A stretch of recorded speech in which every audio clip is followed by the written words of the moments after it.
From the Evening Standard in London, I'm David Marsland, and this is The Leader. And also concerns and conversations about how dark his skin might be when he's born. What? And Who is having that conversation? That's a question that went unanswered during Meghan's interview with Oprah, which is being broadcast on ITV at 9 p.m. on Monday.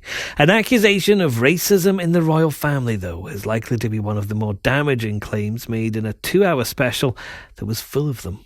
The Duke and Duchess of Sussex claimed to have been cut off financially by the royals and were initially dependent on money left to Harry by Princess Diana. Prince Charles is said to have stopped taking his son's calls at one point, although they're trying to heal that relationship.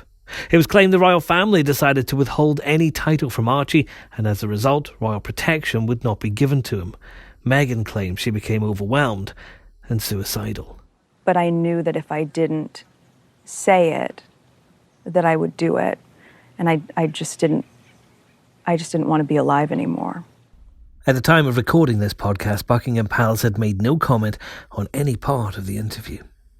I'm joined now by Evening Standard columnist and senior editor of The Economist, Anne McElvoy. Anne, if the royal family had hoped this would be a soon-forgotten interview, that's not going to happen, is it? How damaging is this going to be? There's no doubt it is very damaging to the royal family because of the sheer toxicity of the issues that Meghan Markle brings up and the fact that she clearly has the backing of Prince Harry to the hilt and beyond. He sounds just as angry and even embittered as she is. I think it's genuinely very difficult for them today and looking into this week to figure out how to respond, because it's not as easy as saying, well, you say it one way, I see it another way, which is possibly what they would like to say. They'll have to be seen to take it more seriously than that.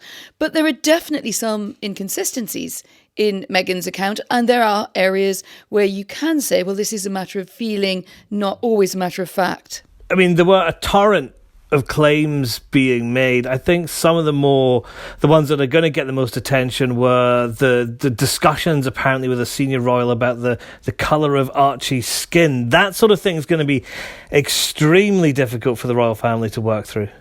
Yes, I think anything to do with race is always very difficult for an institution, and one that is as sovereign, literally, as the royal family and the monarchy, but is also open to the world. After all, the Queen is head of the Commonwealth, the most diverse body in the world in many ways.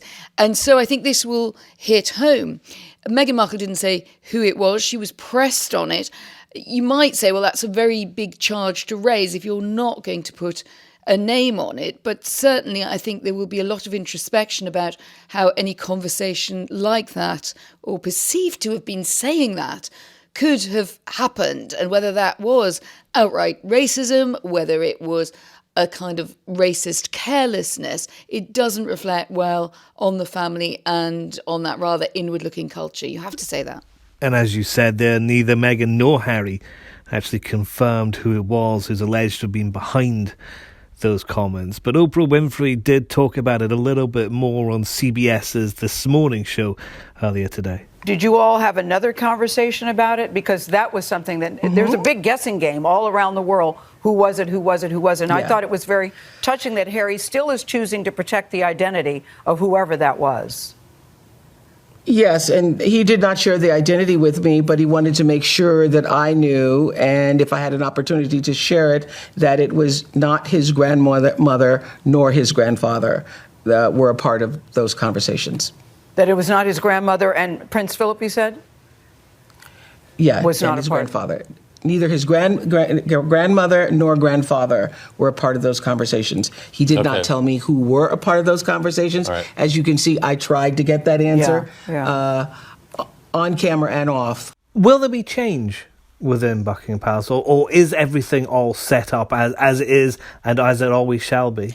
I think one never rules out today, David, that there can be changes. I mean, we would have said, it was 2 years ago I interviewed Meghan Markle on International Women's Day. She was about to have the baby. She was full of the joys of that, of feminism. She was saying, yes, I'm going to sort of jolly up the old firm and I'm going to perhaps make it a bit more progressive, particularly on women's issues. But she did not appear to be angry. And clearly, at the same time, she had had a bad time. And after the birth of Archie, it got worse. So I would never say that there couldn't be radical changes.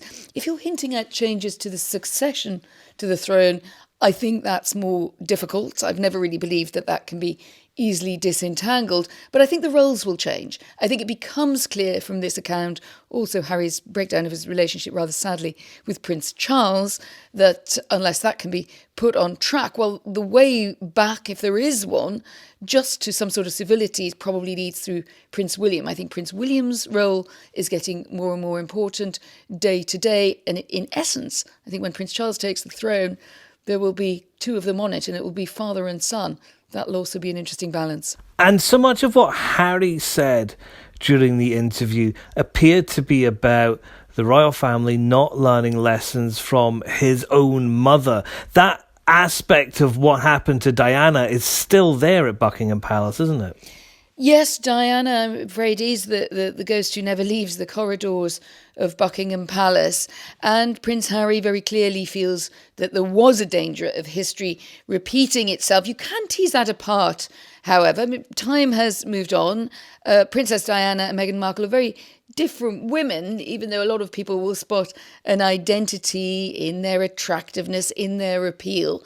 But Meghan Markle was a much more experienced person in life. She had a career of her own when she came into the royal family. Diana, as we know, was very young, very naive. And in a way, it was a particularly shattering experience for her because she was so young. So I think there are differences here as well as similarities, and we have to bear those in mind.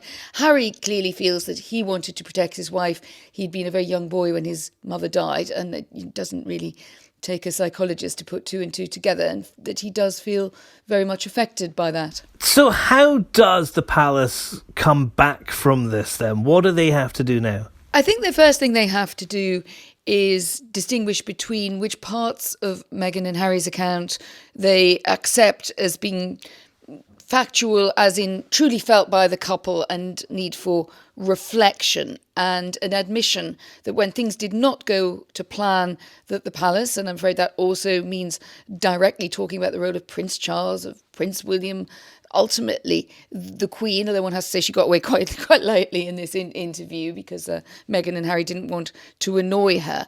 They have to distinguish between that and between areas where they may feel that there are inconsistencies, or where they feel that the account was slanted by the couple's feeling of personal injury, of slight, which they're very entitled to, but it's not the same as saying, well, this is the unvarnished and the unquestionable truth. And there is a line there, and that will have to be very carefully teased out in the days and weeks ahead.